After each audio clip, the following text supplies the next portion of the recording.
Coaches and affiliate owners, we are super excited to launch our FitFilliate Founders League. It is hosted over on the Skool platform, and you'll find a link in the show notes or a link in our bio over on Instagram.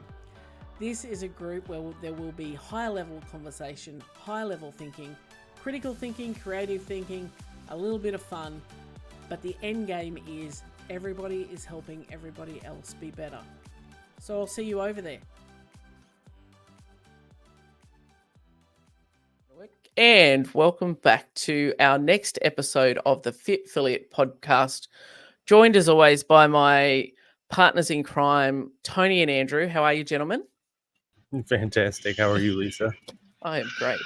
And super excited today to host Jamison Price as our special guest, who is the owner of CrossFit Elysium, founder of the Always Forward initiative, which is all about programs to support at-risk youth, veterans, cancer survivors, and those recovering from substance abuse. So helping a wide range of people there. He also authors the Better Way newsletter and fits in so well here being an A+ human. So looking forward to this chat today. How are you, Jamison? I'm good, Lisa. That was a wild introduction. It does sound productive, more than it feels, I think. Always does. Yeah, I mean, indeed. That's quite the introduction. I'm kind of jealous because, as you can tell, Andrew now falls into the camp of the lackluster introductions by Lisa these days with me now. So he says like, yeah, they're here. But anyways, on to the important one. And then she crushes it with the introduction on you.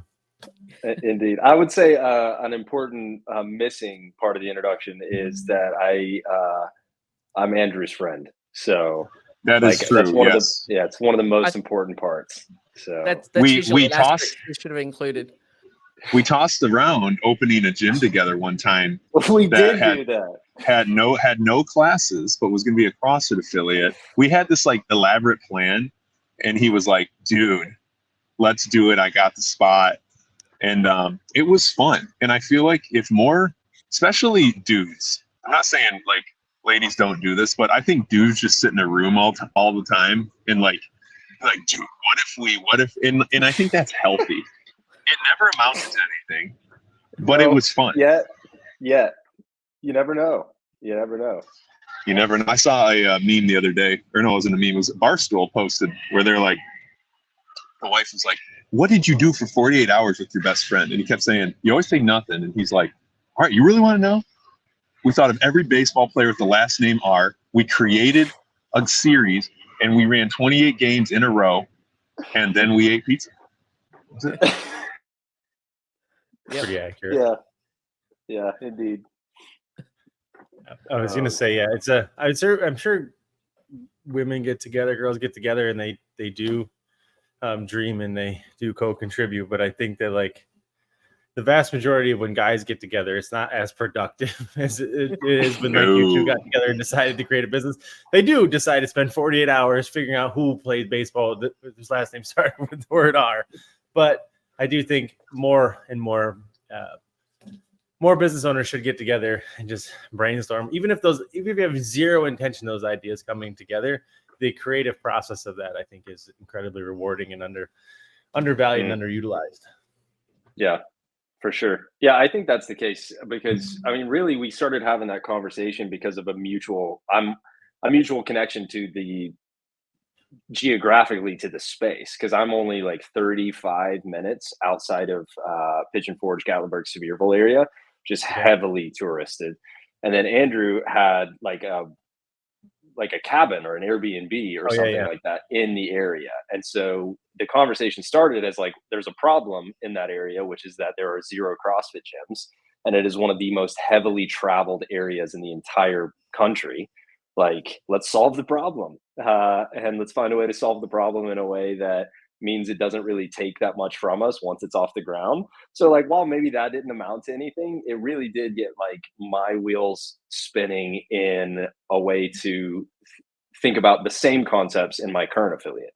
So like really it did amount to actually key carding our affiliate and providing key card access at our affiliate, because I was like, that's a good idea anyways. We should add that as value to our members. So We've never had that follow-up conversation, but that did come out of that idea, that conversation, is you just like talk and collaborate in like, what's a problem and how do we solve it? A lot of times those like solves can apply to different areas as well. Well, that's like going to lead Tony right down a million rabbit holes about FitFilliate. So go ahead, Tony. That wouldn't necessarily lead me down many rabbit holes. It will lead me down a few of them. I'm the odd man out here because like you guys are best friends, and Lisa has done your background research, and I only know a little bit about you. So for me, it's kind of fun because it's very organic, and that I'm learning about you. I assume at the same time the audience is essentially learning about you. And so while I do want to jump down some of those rabbit holes, the first rabbit hole is I want to jump down the whole, that sounds bad, the whole of Jamison Price. It's not that kind of cool, Tony. It's, well, you know, we're here now, and now I feel like I want to be a member of the group, and so this is initiation. Sorry, James, need to know what you walked into. I guess let's start with the basics, and I enjoy this maybe more so than any of the listeners do, but I don't really care because I get to make this call. I love the backstory of everybody. So I don't know you really that much at all. I do know that you've been around for a long time, and you have some notable friends in the CrossFit space. So it's weird to me that I haven't actually met you yet, but give us the backstory. How did, what brought you into this crazy space? How'd you become a CrossFitter? I guess tell everybody your origin story, because I love those ones. Yeah, for sure. I did not get into health, wellness, fitness really until post-college. I went to college at a small Division II Christian university here in the town that I still live in, and loved sports, played some soccer, played different sports growing up, and started to find a bit of the health, wellness, and fitness capacity or kind of domain specifically due to sports. And then post college, didn't really have that outlet anymore. Tied with that, I started to really struggle with like just feeling really like emaciated, weak, sick. I was sick all the time. Was like severely underweight, which I think is funny because like I would considered myself an athlete and played sports, but like I was in college, I was like 132 pounds, and like super under muscled and not healthy. And so post college began to explore some of those things because that stuff started to really like manifest itself into not just like being under muscled or feeling weak, but like chronic fatigue, started to have some pain, started to have like some pretty significant sickness issues where I was just like very consistently like on the couch for like a week at a time. Got some blood work done, found out that I had an autoimmune disorder, which is pretty common, which is like Epstein-Barr, which is essentially just chronic mono. And you can't really do anything about it other than mitigate it with lifestyle decisions. So that really kickstarted that of like, I don't feel awesome about myself anyways, like, and I definitely don't feel good physically. And so started pursuing different like nutrition certifications, personal training certifications, getting into just a traditional gym on my own, realizing I hated that. So I got really heavily into like calisthenics because of playing soccer. I didn't want to run anymore. And so I didn't do any like endurance running. And so I really got into like a lot of calisthenic stuff first. And then I got probably a year plus into that, I got drug into a local CrossFit gym here by a good friend. And the first workout was like running and box jumps and pull-ups. And so I was like, this is great. I love this.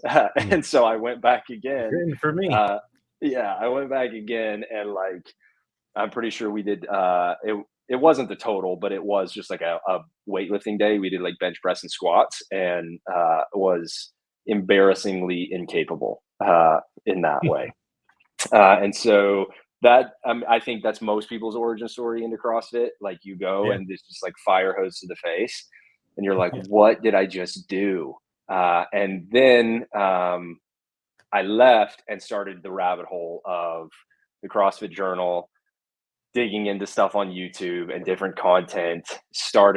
This was back in 2015. And so, I was deep into the journal, watching all of Chuck Carswell's videos and Boz's videos at the time. And that's really what started it. And then within the next year, I got my L1 and had a crazy impactful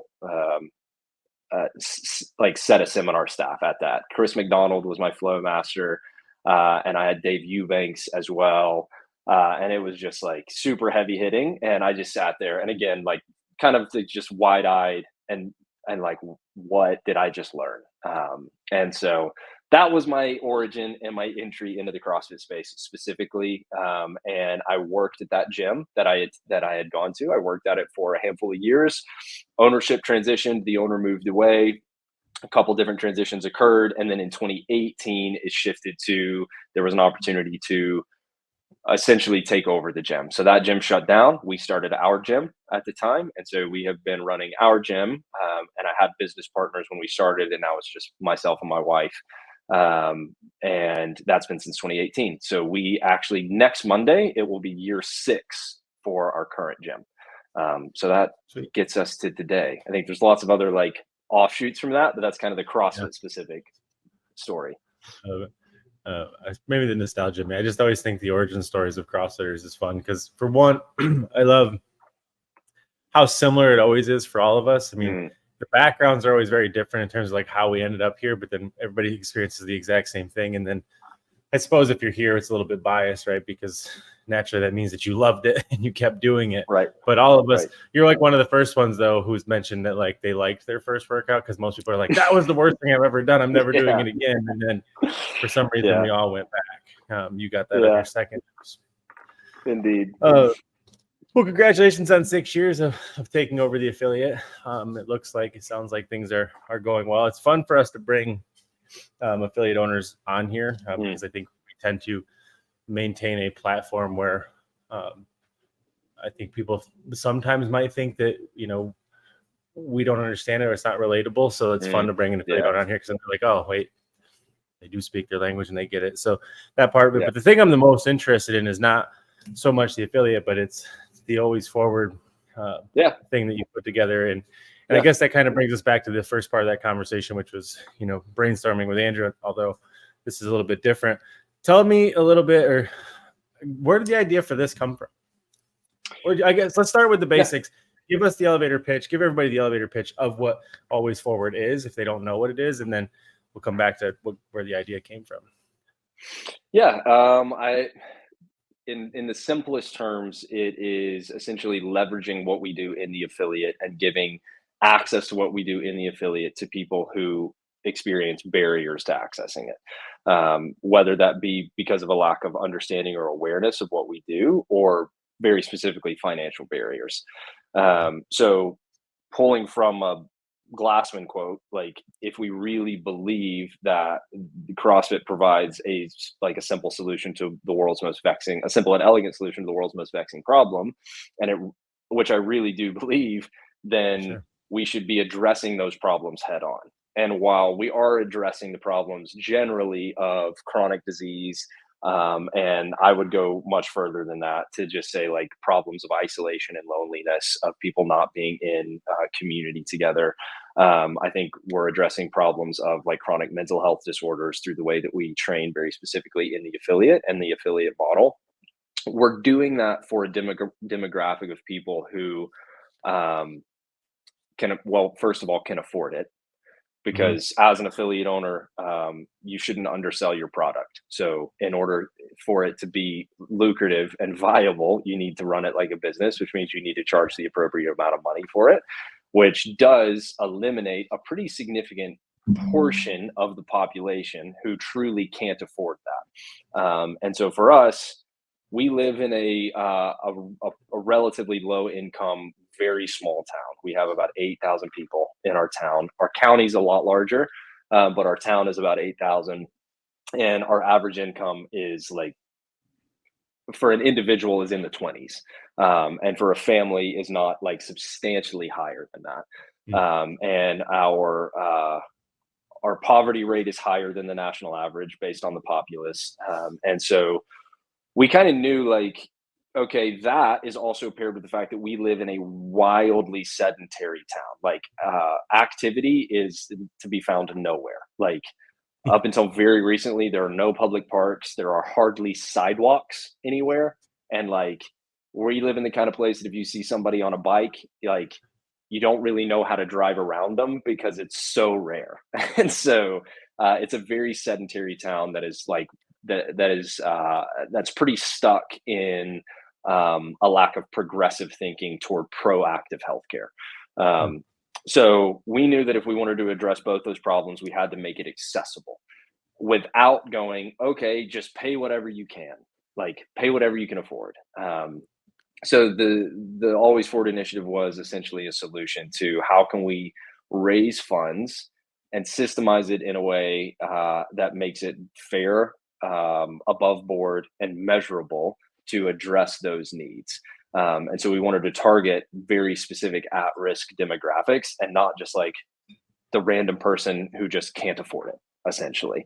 Or honestly, the random person who doesn't want to pay for it. And so, so we developed a whole system of essentially fitting a very specific at-risk demographic and then having to apply for it to be very income driven.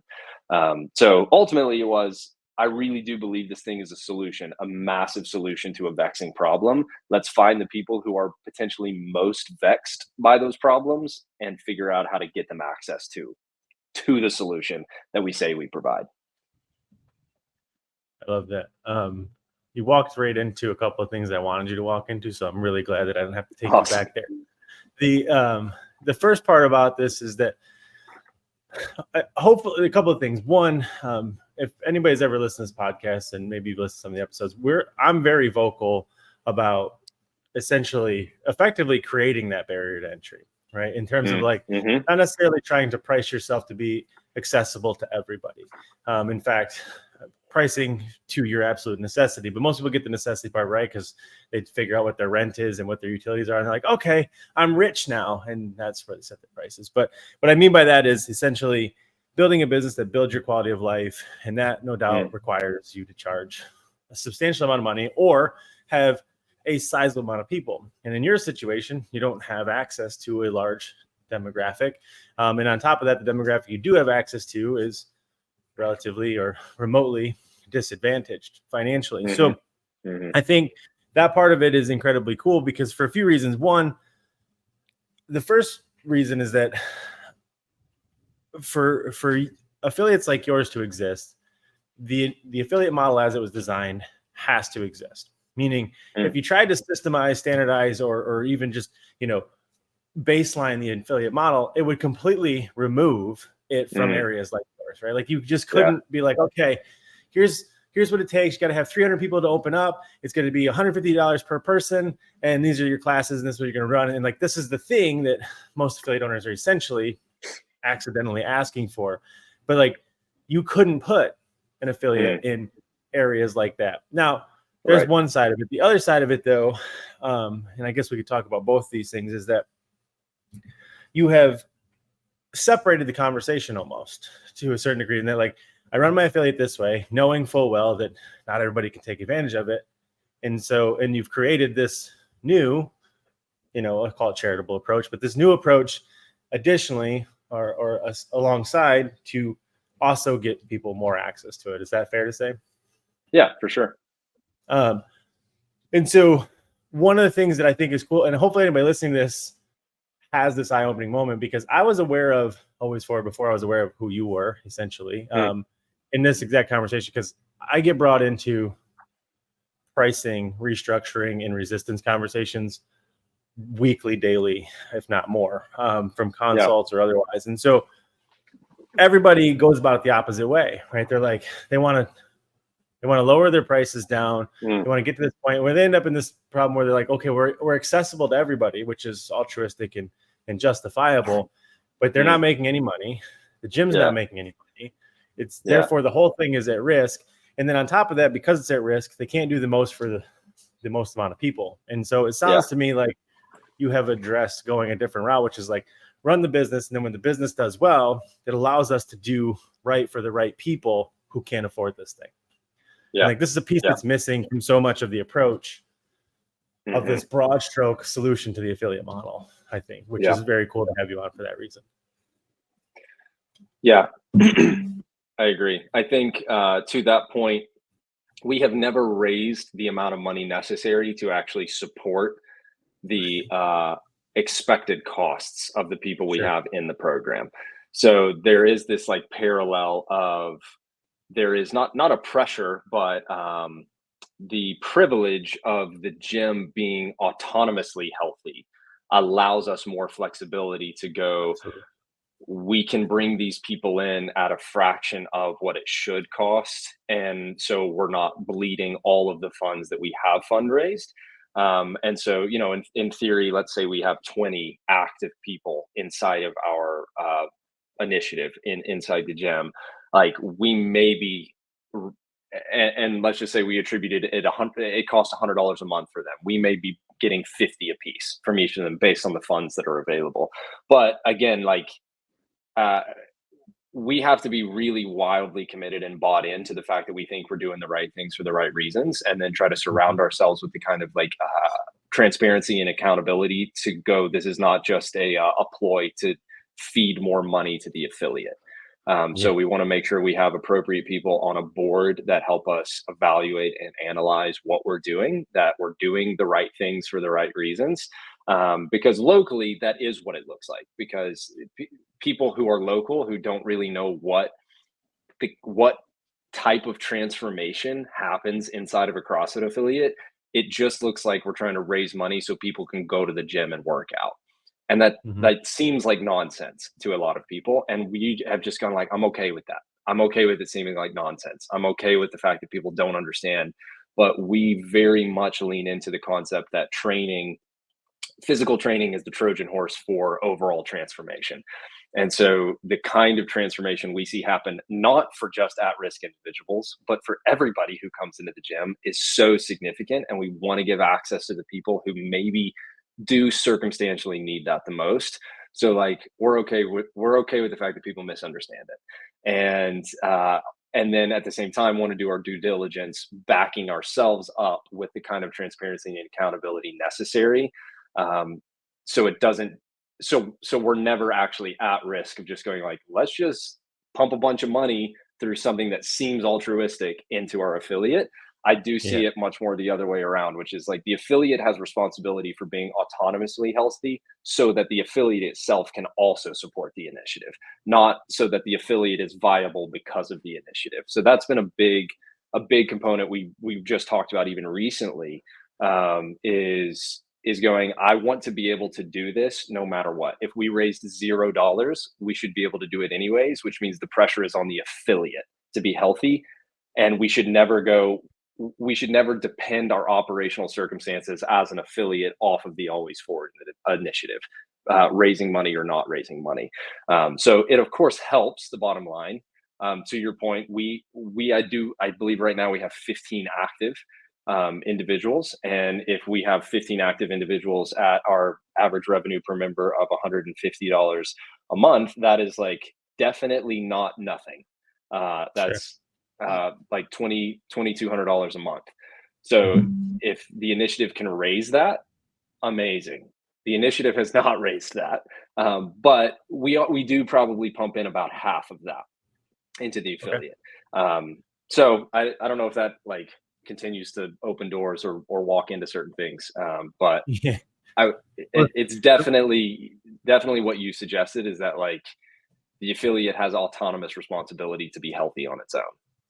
Yeah, I think there's one of the doors you walked into that I could really geek out on is the failed civil engineering that is America, and how we all ended up in this accidental, desolate place that is a lack of fitness. Like, everything you explained, I was like, so every town in America, there's no sidewalks, everything is a car culture, everything's a parking lot, and anything you need to get to is you can't get there from here, right? And we're like, how did everybody get so fat here? I'm like, what? Why is 42% of the population obese? Right.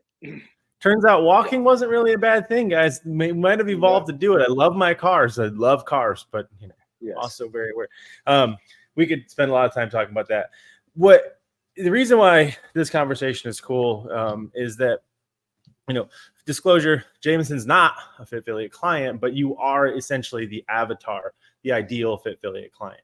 In that, the thing that we try to do with every single one of the people who do come in is first and foremost, preserve their individuality and their creativity, right? Like, I think there's a big conversation currently in the affiliate landscape, which is like to standardize it to some degree, right? We believe that standardization and doubt are the two biggest threats facing the affiliate model today, and those two things go hand in hand. And because of that, there's this, kind of whitewashing of the affiliate model so they can all become quote unquote best practices or standard operating procedures. And while that might seem just, the problem with that is that it doesn't afford or allow for innovation, right? In things, and for people like yourself to step into, let's call it an unideal situation in an unideal demographic or market, but do something impactful for both the community, your family, and build a business on it, right? That is the magic of the affiliate model, is that we don't need to have, these best practices to come in and put up an orange box, just like every other orange box that runs these classes each day and do these things. And I think a lot of that is overlooked by a lot of people, especially even affiliate owners, because like they're just like, when they see another affiliate doing well, there's almost a strike of jealousy, and they're like, I want to figure out, let me just copy what they're doing because we have the same, rules. And then what ends up happening is chaos ensues. And so the first thing we always try to do is get back to like, why do you want to own an affiliate? And in your situation, it's pretty obvious, right? I mean, we could clarify it, we could dig into it, but the reason that we do that is that the second thing that comes out of that is, okay, what's the vision, right? Like, where are you trying to get to? What is the mission? What is the magic? What is the thing that you're trying to create in the space?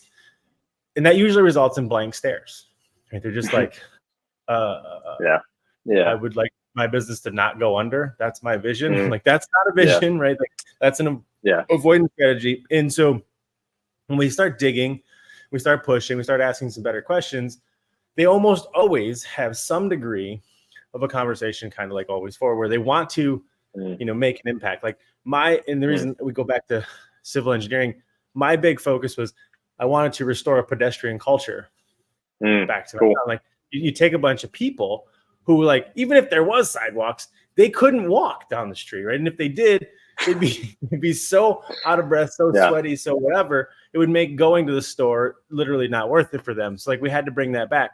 But there's a part of this that's present in every single affiliate owner I've ever met. 13,000 affiliate owners, I believe it to be present in. What's cool is you've done it, right? Like, so you came in with a profound why, because I don't even need to know what your why was to know that you had one and you believed in the thing. If you decided to try to make it work in a town the size of yours with the disadvantages that it has. And I know that it's resulted in many sleepless nights, many like, what was I thinking moments? And like, do I really want to be doing this? But you can go back to the why and be like, but I know I'm on the right track because this is why. Right. And then on top of that, you have now, through some of that focus, some of that structural integrity, so to speak, of the affiliate, been able to create this just cause, right? This future state where you can go after proudly, even ignorantly, if you'd like to be, and go after it. And I think for everybody's listening to this, you could take away, let's call it the CrossFitness of both of those things. And you could, let's say, to make this a bakery. Why do I always use bakery? I guess I just like pastries and baked goods, but I always use a bakery example. But like, if you had a profound why and you wanted to bake bread, because you love, I don't know, everybody got into sourdough, right? Like, that could be your thing. If your goal is to quote unquote feed the hungry, there's only one simple solution, and that is make a profitable enterprise so that profit can then become a lever that you can utilize to help feed those people. And you just happen to have done it very much under the CrossFit umbrella. And so that's why I think it's super cool to have you on here, because for everybody listening, this is the point. This is the thing that we're always trying to drive home. Everybody's always like, yeah, keep talking about the why. How's that going to pay my bills, right? Like, it doesn't make it any easier, but it makes it worth fighting for. And that's I think to just echo the hell out of that. I think structurally as an organization, so one of the things that Lisa didn't mention is I am currently running kind of head of community and operations for CompTrain now. I had a ton of amazing privilege opportunities to work with CrossFit HQ in a bunch of different small contracts really over the last 3 years. And then kind of as those ended, it was like, okay, where does that time and capacity go? And then the opportunity with CompTrain presented itself. And so CompTrain is a totally different conversation entirely, but would be cool to have at some point. But one of the big things that we talk about a lot with our gyms inside of CompTrain, we have 508 gyms now following, is this concept of organizationally, you build your business off of culture, products, and then systems. And so the culture of your company is going to be the bedrock of its longevity and the bedrock of its impact. So even once you dial your product and your systems in, without the bedrock being the culture, what are you actually accomplishing other than revenue?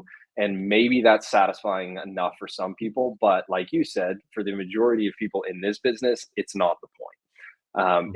It's a necessity, and even the necessity of it almost becomes a distraction at first. Because you're like, well, I need the money first before I focus on the impact or before I focus on the why. And so the coaching process is continuing to bring people back to why. And so while I do believe wholeheartedly in the culture, product, systems pyramid of organizational success, I see it more similarly to culture, product, systems being the part of the iceberg that you can actually see, while the other 80% of the iceberg is just the identity and the integrity of the leader, the visionary, the owner. So the whole thing that like undergirds the culture, product, systems of the organization, which is how people feel, the brand identity of the organization, the culture of the organization, the excellence of the product, which in our case would be programming, classes, member experience, the systems that support all of those things that you've built into place. Like the thing that keeps all of that both pointed in the right direction, impactful, and sustainable is the actual identity and integrity of the individual who is guiding that thing. And people don't see the 80% that's underneath the surface. But so I think start with the organizational mission for sure. But if you are trying to build an organizational mission, vision, or identity from a place where you don't understand your own personal vision, mission, purpose, or identity, like you're never going to be able to catalyze a team toward that. You're never going to be able to catalyze a community or galvanize a community because you as the leader, as the visionary, as the owner, like don't have the depth. Like, so I love what you guys do. I've talked to Keith. So I'm like, Keith is a great friend, Keith Knapp, who works with you guys. And I've talked to Keith in depth about this, like just this concept of like, dude, I can't talk about business or organizational leadership or organizational success without essentially taking a deep dive into the individual first and being like, we got to pop the hood and discover who you are. And if like you can't, if when I ask you what your personal why is, if it's met with that blank stare, like we've got some digging to do before we can even take this into the operational success of your organization. So I can't agree with what you said more. Than the necessity to continue to come back to why, and even more than that, who, like, what is your actual identity that you're bringing into this work and into this space? So I love what you guys do for that reason, because it's not just like business coaching. It's individual development, and it is the individual who is making the impact, not the system. And that's, you know, the common thread that runs through conversations with clients is that, and for me, like I've been with FitFilliate for, 4 years, is I realized very early on that it was not about the gym at all. It was about me, the person, and that they actually cared more about me, the person, than, and then one of our clients said recently that, he had the aha moment that he realized if he was being his best self and he had all of those sort of personal ducks aligned, then he could be better and the business would be better and healthier because he's better and he understands his why and what drives him to do those things. So that's a very powerful cornerstone that we definitely have. Yeah, absolutely. I love when Charlesworth's internet is bad because he sits there very pensively. I mean, I'm afraid to come off mute, but it's like rain is intense. It's crazy rain right now. I don't know. That must have something to do with it. It was here too, so it's internet's a little more stable, I suppose. Yeah, I mean, you're just like the Titanic. You just keep kind of running into the icebergs I want you to run into at this one, right? And like, I didn't necessarily know we'd get to this point of the conversation, but I think that's the beauty of this podcast. Again, I'm biased, is that the organic nature of the podcast lets it go where it wants to go, and it is very cool to have somebody else on here, a guest on here, who just unprompted, unsolicited. We didn't say, James, will you come in and talk about the power of why and values and mission and vision and like, and so.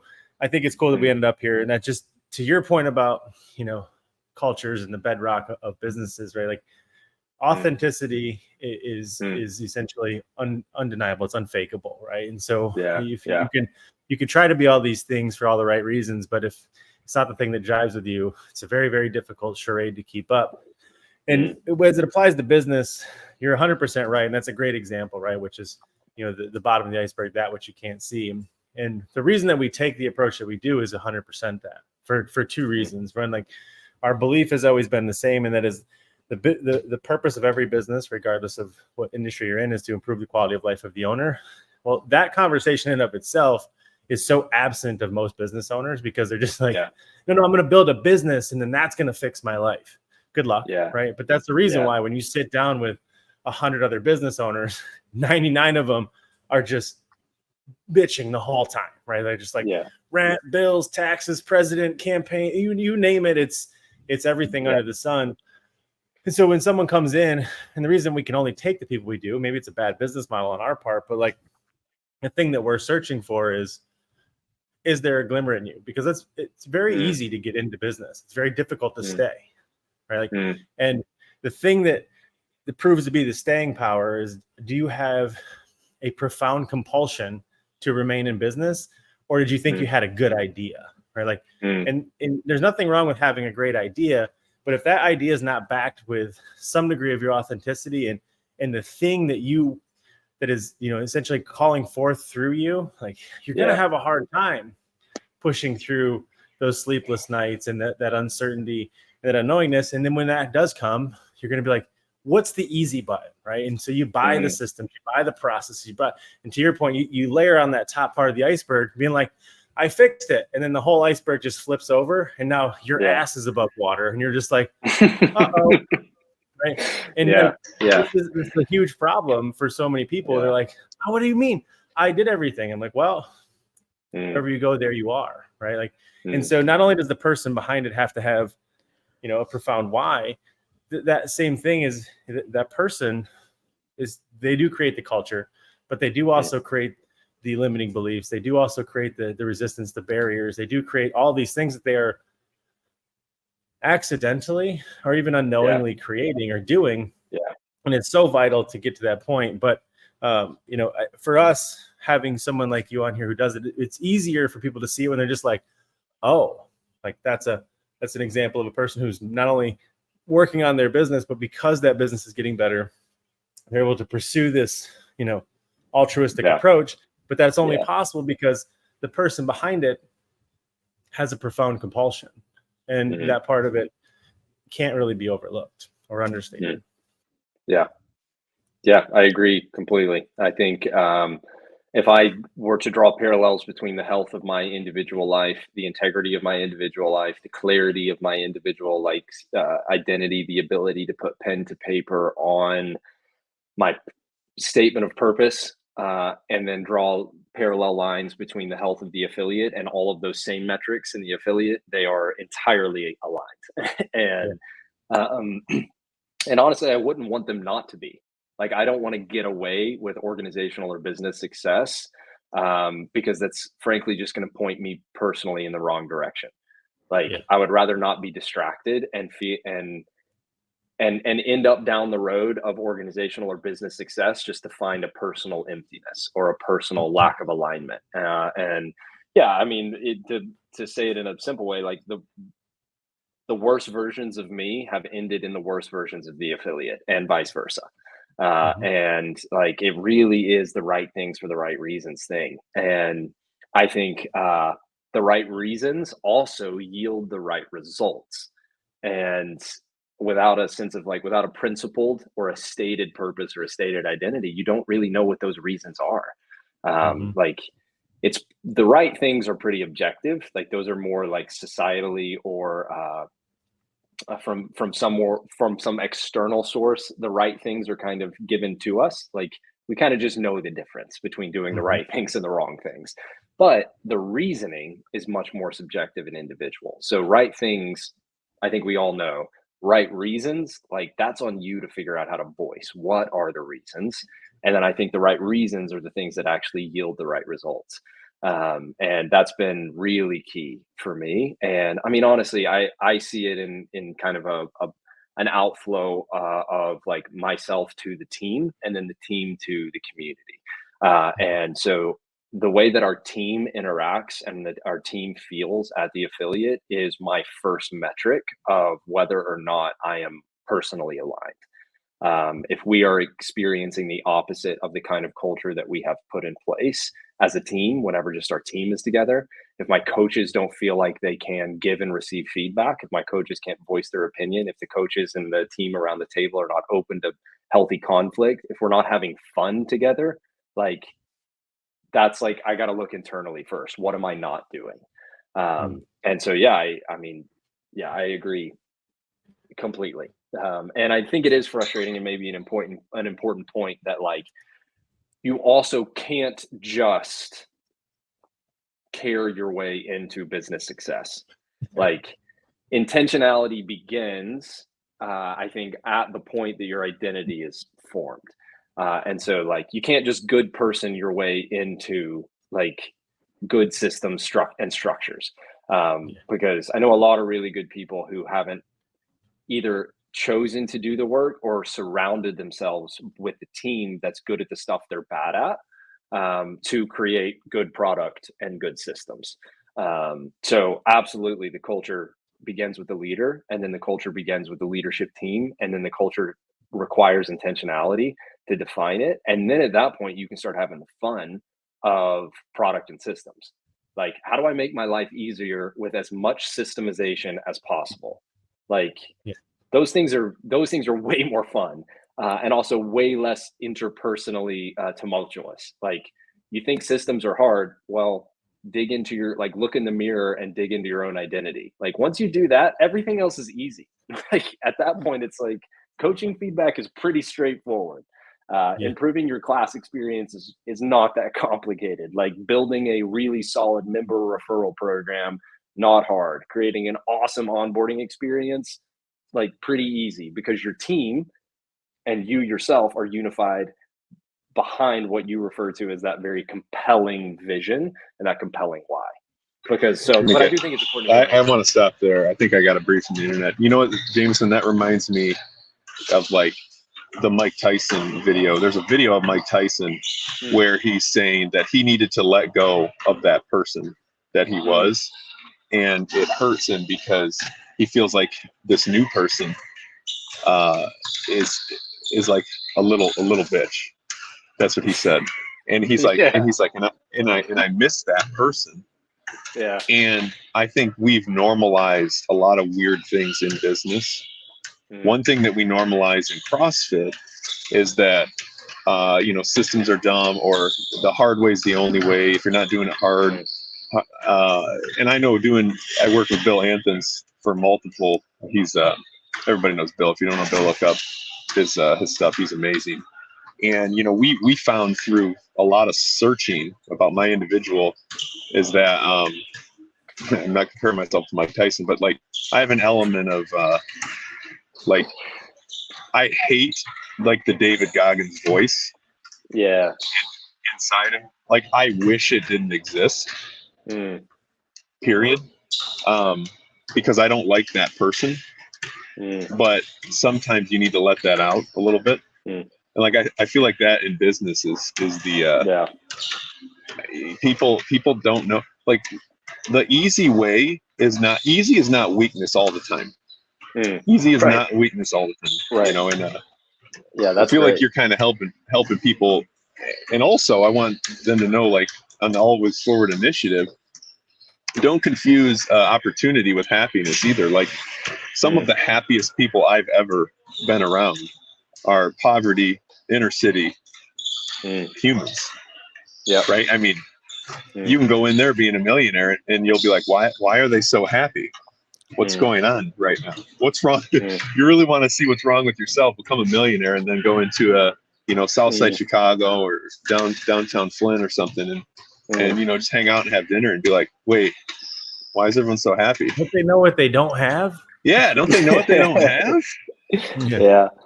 Yeah, man. That's actually, I maybe like to put a pretty bow on this part of the conversation. Funnily enough, was talking to Keith Knapp this morning about this exact thing, and I shared a quote with him that I read, which says, focus more on your ability than your opportunity, and above all else, like chiefly focus on the character to support both, which is kind of like sums up everything we're talking about, which is like opportunity will present itself, but like if you don't have the ability to rise to the occasion when it does, and more importantly, if you don't have the character to support that, like opportunities will come and go and you won't even realize it, or you certainly won't take advantage of them. I think that's awesome, dude. We talk a lot about red ocean versus blue ocean and that whole theory of businesses. And quick cliff notes, because I don't know what it is. 86% of all businesses are line item extensions of each other. They're essentially the red ocean, and the other ones are the successful ones. The reason I bring that up, though, is it's kind of part and parcel of this conversation, and maybe the sort of the irony or the antithesis of this one, which is like business in and of itself is like this perfect drug, this siren song to two different types of people. It compels and pulls people for two different reasons. For some people, I think it pulls them into business because it serves as an opportunity to be somebody different than they are, or somebody that they're not. And they tend to fall into that red ocean. And for those people, the idea that the person, the central who is the core of this is completely devastational to them. They're just like, whoa, I'm trying to be somebody I'm not here. And right. And so they want to come in, they want to copy, they want to borrow. I'm not saying every red ocean business or affiliate in this conversation is the same. Yeah. And then some of us realize that, like, we are the core of every conversation, right? Like, and it doesn't mean an egotistical thing. It's just that, like, you are the constant in every struggle, every victory, every problem, and every success that will ever happen in your life. And so for that reason, at some point in your journey, wherever that is, back to the, maybe it's the Mike Tyson conversation, you do have to look back at yourself and be like, where do I keep showing up both as the good version or the bad version? And in many cases, the reason why business is such a perfect drug for so many people is that it's an infinite distraction. There is never not something you could be doing, right? Like, to Charles's point, like you could grind on, you could work on and be like, I worked so hard today. I'm like, why? Like, and that's not to say like you should just quit. It's just like, what did that produce? And they're like, well, I worked really hard. I'm like, I don't care that you did 17 workouts today either. Are you fitter because of it? Maybe 2 to 3% more than the person who worked their ass off for 20 minutes. I think we know that to be true in fitness. And then the irony here for affiliate owners is that they understand the effectiveness of the elegance of the program, right? They understand that, like, you can get really, really fit by just crushing yourself for 20 to 40 minutes per day in a class. And then ironically, they don't take that same parallel to their business, because in business, it's so easy to try to be something you're not, right? I can prove to people, like, if I just make this business successful, people are going to love me, right? Or if I just get this thing done, I'm going to be paraded in town as this business owner, or like I'll get the Ferrari. Yeah. There's all these things, these attainments that seem to be possible through this idea of ownership of a business. And on the other side, there's an individuality. And so for a lot of people, I think listening to this, their biggest fear is this conversation. It's the thing that they know to be true. We all know it to be true, right? Which is like, I am the core of this thing. And the amount of affiliate owners who will fight to make sure and preserve that they are not a part of the conversation is the struggle, right? And that's, for us, is one of the reasons why we're so selective with who we work with, right? It's the conversation of big kid or little kid. Little kids and big bodies are the people who everybody else is the problem. We just search for big kids, ones who are just like, I'm the problem, right? Like, and so when you come into your initial call with us and you're like, I've done some cool things, I've done some bad things, but I've done all of those things. So I think I need to fix me so that the things that I touch get better. When you're ready for that conversation, you end up here. Until then, there's a million other places you can go, buy, be a part of, etc. And that will help you chase more quote unquote caring distractions, right? Like there's in the affiliate landscape, it's fascinating how many people are distracted by coach development. Like it's you are part of CrossFit, which is the world's largest, the greatest staff and training department on the planet. You don't have to worry about coach development. Send them to the red shirts. Like, what is every gym owner trying to do? Better classes. Or like, and there's ways to improve it and optimize it, no doubt about it. But like, we tend to just want to look at things besides the thing that we got to look at, which is that central person. And I'm glad that you get that part of it.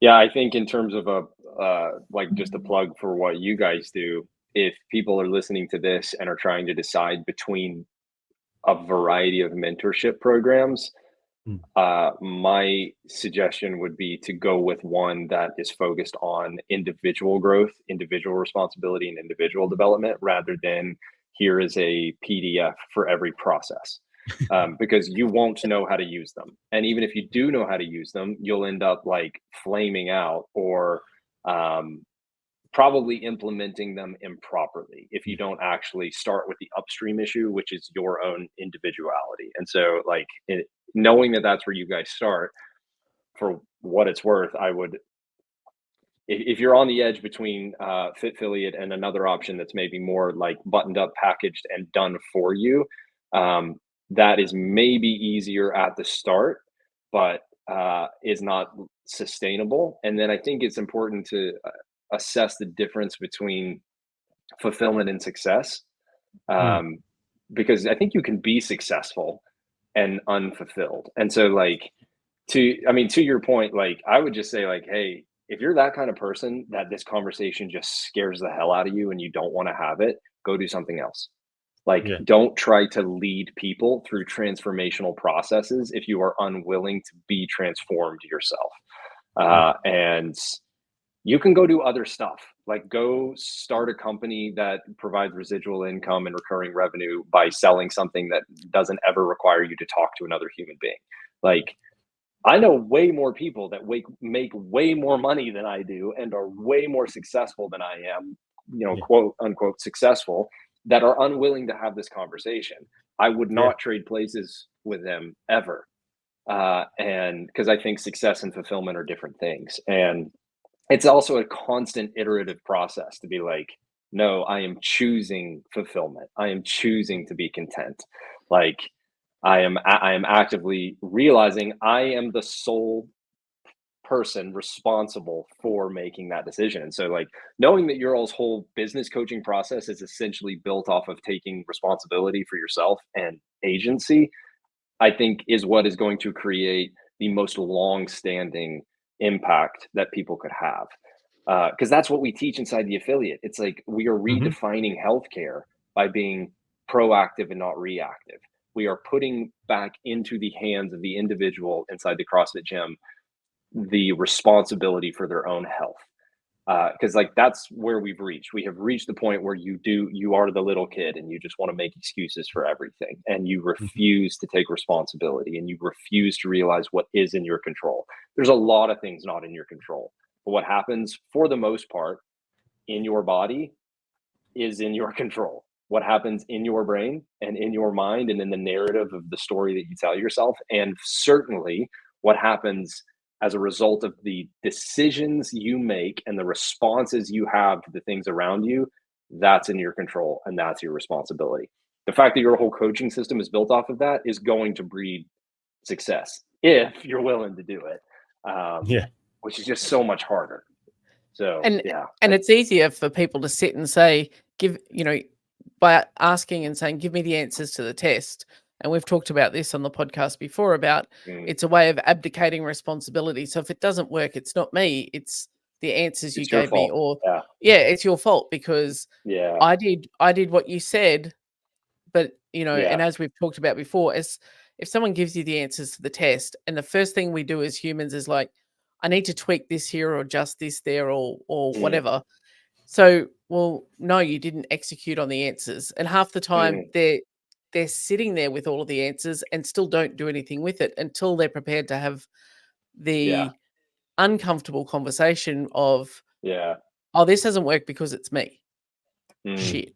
Yeah. I'm Yeah. the reason that everything keeps being hard, is like I keep making it hard. But Yeah. it's having the, and you know, sometimes we have clients who start with us and it's a little bit through the process of, you know, we get them to trip over their own truth, where they get to that at that point and go, oh shit, it's not about the gym at all. It's actually about me. And Yes. everything is me. Then they go, Mm. oh, that's awkward now, Mhm. after, you know, a couple of, Mhm. you know, a month or so of calls, and they're like, I knew Yeah. you tricked me into that. Yeah. Yeah. And a lot of times I think you do have to reverse engineer it, because thinking to this level is so foreign for most people. Oh yeah. Because like, Yep. to your point, Tony, like, it's an upstream system issue in our country. Like, as children, we're not taught how to think. We're just told what to think. And Mhm. that proceeds heavily into adulthood. And so you're sitting down with an adult and they've never really been challenged to critically think for themselves. And that's a hard thing just to start doing. So I think you do have to like reverse engineer your way into it, or like back into it sometimes. One of the conversations my wife and I are having a lot is about this concept of intentional life design. I don't know that there's a better way to like talk about like how you design your days and structure your life, other than going like, what do we want it to look like? And then how do we make the decisions that intentionally design our life to look that way? Like, why do we just keep doing shit because it's the stuff that you're supposed to do? Like, let's make principled decisions based off of doing the right things for the right reasons, and then design our life very intentionally. I think when you start having that conversation potentially with another gym owner or a client, it's like, hey man, what do you want your life to look like? And then like, let's back into how Blank we make stares decisions again. that get exactly. Yeah. You're like, well, I don't know. Cause what they think is that they just would be happy if the gym made them more money. And that's like, that's fickle. Like, you're going to get there and then be like, oh, it turns out I don't want to coach all the classes. And also I don't want to clean the floors. And actually I do want to build a team, and I do like, and so I think it's important to maybe back into that conversation. And one of the really valuable coaching philosophies that is definitely stolen from someone else, and I don't know who, is the be, do, have model. And culturally, everybody just wants to have the thing that they want without doing the things they need to do to get them. But more importantly, you have to be the kind of person that does the kinds of things to get the things that you want. And that's like just kind of reinforces this whole conversation. But I think we can see that outside the gym, like that's the reason that most people who win the lottery end up bankrupt, because they were never the kind of people who did the kind of things that made them $1 million. They just got it. Like, and I think we have that conversation all the time in the affiliate. Like, I know you want those results. You got to be the kind of person that does the kind of work to get them. And then honestly, once you get there, those results aren't even the point anymore. Like, you have transformed into this totally new and different person. And the results that you thought you wanted are just like a symptom or a byproduct, or like a fun cherry on top to who you have become in the process. So I love that that's what you guys do in terms of your coaching model. Well, I appreciate the upvote for that. I mean, thank you for that. Yeah. Unsolicited. Thanks. You know, it's to your point. It's certainly not short-term easy for us for a business model, right? It's definitely, you know, short-term hard. Hopefully ideally turns out to be long-term easy, but we are effectively trying to reverse engineer or even change effectively human engineering as we know it to be true. Back to your point about how it starts as a child and how we're conditioned to climb the ladder, possess information, and then just take the next step, you know. But it does all come full circle back to your conversation about, you know, intentional life design. I think it's a great way to put it. Here, we essentially call it the action traction continuum, or the distraction action traction continuum, rather. And that if you look around the world, just like in fitness, and it follows the exact same mark, right? There's a lot of people who can busily move their way to wellness. You know, they can get the, you know, in terms of wellness, but to get to fitness, we know that there's a lot more intention that has to happen, right? Like the neurological aspects of fitness, for example, and then just, you know, specific skill work and all these other things. And really what that means is like, hey, look at my day. I need to plan for my fitness. You can't just haphazardly or Yeah. accidentally, busily work your way to fitness. And life is the exact same thing. You've got a lot of people Yep. who want to do and be busy and work and do these things, and like they can get into action, or they can get halfway around that arc, and like that's still better than being completely and totally distracted. Sure. But everything, just like in that fitness continuum on that left side, that organic side, is all distraction, right? That's the busy work, these systems, the ops, the process, the promotions, the Range Rover, the country club, the things that you can attain. Because at the core of this whole intention conversation, I think, unfortunately, based on the way that we're all designed, or call it engineered from birth, is we've confused attainment with values, and that we tend to think that these things that are difficult to attain are valuable, and they're not, right? Things like sports cars and big jobs and big titles and business ownership, and things that are difficult to attain, and there's no doubt about them. Like, it's hard to get a Rolex, it's hard to get a Ferrari, but then when you get them, anybody with them is just like, oh, this old thing, right? Like, the things that are valuable, ironically, are free. These are the things that are, purpose, the pursuit, love, all the stuff that matters. But this, all the stuff that requires one thing: intention. You can't distractedly love your partner, right? You can't, accidentally be a good parent. You can't accidentally pursue your purpose. This requires to get up and be like, well, how much of my day do I want to devote to and allocate to this person that I call my partner, right? Like, you don't get to decide, like, after all my other work is done, hi, honey, right? Like, and it just requires, and we all laugh when we say it, right? It's hilarious to think about, but it's exactly the way that we all live. And so, man, I think, I think to that, I just put together a post about this exact thing, and it would be wrong not to give him credit, because this is a Ben Bergeron-ism, if you will, that I've stolen and used many, many times. But his framework of awareness, intention, and action, develop awareness of what you want, decide what you're going to do in response to that newfound awareness, and then action, embodiment of the intention is so important. And I think, like, when I was hearing you talk about that, and thinking about it at the level of the affiliate, it's like, everybody thinks, and I don't disagree, that an amazing 60-minute class experience is what's going to help you grow your business. I do not disagree with that. I think it is a crucial piece, and that is obviously coaching quality, coaching excellence, but it's more than that. It's the environment, it's the culture, it's what people experience. It's the whole member experience from the moment they step out of their car to the moment they get back in their car. How is the experience? How are you cultivating an amazing 60-minute experience? And to me, that's how I would define the product. Like, the product, the deliverable is health, fitness, but you're delivering it through the product mechanism of an amazing member experience in a 60-minute class. And then your systems support all of that. But the owner, I think, to tack onto this conversation, what I was thinking about when you were sharing that is, the owner has to fight doing an excellent job in a 60-minute class for the sake of eventual payoff. Instead, the owner has to just be wildly present and see coaching the one person in that 60-minute class as the entire point.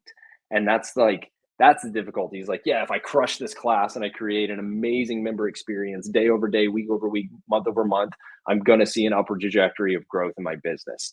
Cool. Agreed. That's not why you engage with that member. That's not why you do an excellent job in the class. That's not why you connect and be wildly present. It's a symptom, it's an outcome, it's a result. But success and fulfillment is actually just your opportunity to connect with that member. Because, to your point, you can't fake authenticity. And at some point, if you're just doing a good job so your business metrics go up over time, like if you're just being nice and showing up and doing an excellent job in coaching so that all of your revenue is up and to the right, and your profits up and to the right, at some point that's going to fall out from under itself. And so it's digging so deep into yourself. It's like, no, like, the whole point of why I do this is this singular moment and this singular person right now. Like, and I love the fact that what that's going to create and cultivate is opportunity to do this long-term successfully. But the end doesn't really matter. What matters is this. this person, this moment, this class. And that kind of presence and attitude, if you will, that kind of purpose and conviction, it has to be exactly like you're saying. You have to have the intention and actionables to develop that over time. It doesn't just happen. Like, it requires as much intention to develop that as anything else. Well, first of all, I think I love that so much that we have to end the podcast on that. So it ends with the gravity of that exact statement, because I do think everybody listening to it, if you just listen to one part of this podcast over again, listen to the last 5 minutes of Jamison say that, because it is so incredibly not only impactful, valuable, and worth your time, but it explains the core of this whole thing, which is that simple scales. It is just be present in both your relationships, your identity, your business, and all that requires you to do one thing ruthlessly, and that is to strip away complexity to your core. But that requires one thing above all things, and that is some vulnerability, right? And like, in order to be in that moment with that person in that situation, to face those things, like a big piece of the conversation, to kind of end as that big vulnerability piece, because it takes a lot of courage to have a why and a cause and a mission. And it takes a lot of courage to be authentic. It takes a lot of courage to be in a moment, in a conversation, and to be present. It takes a lot of courage to just not keep downloading processes and templates and PDFs and these things, and to just be in that moment, be like, I can do this. And so, back to Lisa's, I think a lot of times it gets to be, it seems like it's this hard, heavy thing to work on the self. I'm biased again, but it's probably the most fun part of working on your business, when you realize that, like, oh, it's always been as simple as me. It's not about anything else. And then you start there. And so I do appreciate that whole last part. So everybody that's listening to this should definitely listen to that part of it again. But also that requires me to bring Jamison back on the podcast again, because admittedly, I did not anticipate the depth and the brevity in the importance of this conversation. So I think in the breadth of it too. So I'd love to have you back on so we can expand this conversation, because you do have a more than admirable skill set there. And so I think everybody listening to this will be a very good episode for them, but that last 5 minutes will be the most important. And 100% agree. Can't wait to have you back on, Jamison, to continue the conversation and dig into a few other of the aspects that we kind of just got to scratch the surface on today. So super cool to have you sit alongside us. I know Andrew has disappeared into the storm somewhere. Hopefully he's floating down the street there somewhere. He's fine. Kind of a theme with Andrew. His internet is as bad as breaking water, so it's fine. He has the worst internet in the world, I think, of anyone. But thank you for your time today, guys. Yeah, absolutely. Super appreciate it. And we'll catch you on the next one. Thanks, guys. Love it.